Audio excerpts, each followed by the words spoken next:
जिस समय राजा उदयन लावाणक में अपनी प्रिय रानी के वियोग में विलाप कर रहे थे, उसी समय महामंत्री योगंधरायण एक तपस्वी का वेश धारण किए महारानी वासवदत्ता को लेकर गुप्त मार्ग से मगध की राजधानी राजगृह की ओर बढ़ रहे थे। वासवदत्ता भी एक साधारण साध्वी के वस्त्रों में थीं। उनका चेहरा दुख और अपने पति की पीड़ा की कल्पना से मुरझाया हुआ था। कई दिनों की कठिन यात्रा के बाद वे राजगृह के पास पहुंचे। उन्होंने सुना कि मगध के राजा दर्शक की धर्मात्मा बहन राजकुमारी पद्मावती अपनी माँ और दासियों के साथ नगर के बाहर स्थित एक आश्रम में पुण्य लाभ के लिए आई हुई हैं। योगंधरायण समझ गए कि राजकुमारी से मिलने का यह सबसे उत्तम अवसर है। एक वृद्ध तपस्वी के वेश में योगंधरायण वासवदत्ता को लेकर उस आश्रम में पहुंचे। उन्होंने राजकुमारी पद्मावती से मिलने की इच्छा प्रकट की। जब उन्हें राजकुमारी के समक्ष प्रस्तुत किया गया तो पद्मावती ने एक तपस्वी और उनके साथ एक अत्यंत सौम्य और कुलीन दिखने वाली साध्वी को देखकर उन्हें आदर पूर्वक प्रणाम किया। योगंधरायण ने राजकुमारी को आशीर्वाद देते हुए एक कहानी गढ़ी। उन्होंने वासवदत्ता की ओर संकेत करते हुए कहा,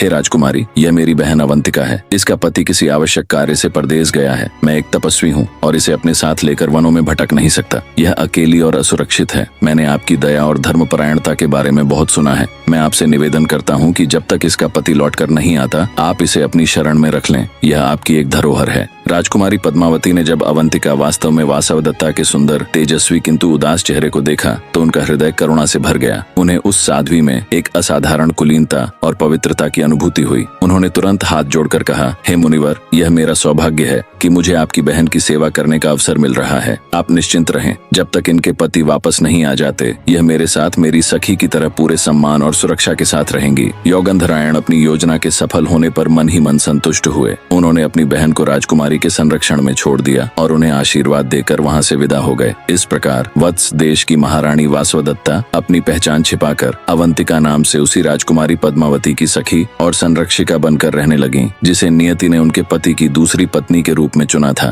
महारानी वासवदत्ता के अग्नि संस्कार के बाद राजा उदयन का दुख कम होने के बजाय और भी गहरा हो गया। वे किसी पत्थर की मूर्ति की तरह चेतना शून्य हो गए। उन्होंने भोजन पानी लगभग त्याग दिया था और हर समय केवल वासवदत्ता की यादों में खोए रहते। वे अक्सर अपनी वीणा घोषवती को देखते, जो उन्हें वासवदत्ता के साथ बिताए हर पल की याद दिलाती, और उनकी आंखों से अविरल अश्रुधारा बहने लगती। मंत्री रुमणवान और अन्य दरबारी उन्हें सांत्वना देने का हर संभव प्रयास करते, लेकिन सब व्यर्थ था। वे जानते थे कि यदि राजा इसी तरह शोक में डूबे रहे तो न केवल उनका स्वास्थ्य बिगड़ जाएगा, बल्कि वत्स देश का भविष्य भी अंधकारमय हो जाएगा। राजा को इस असहनीय पीड़ा और लावाणक की दर्दनाक यादों से बाहर निकालना अत्यंत आवश्यक था।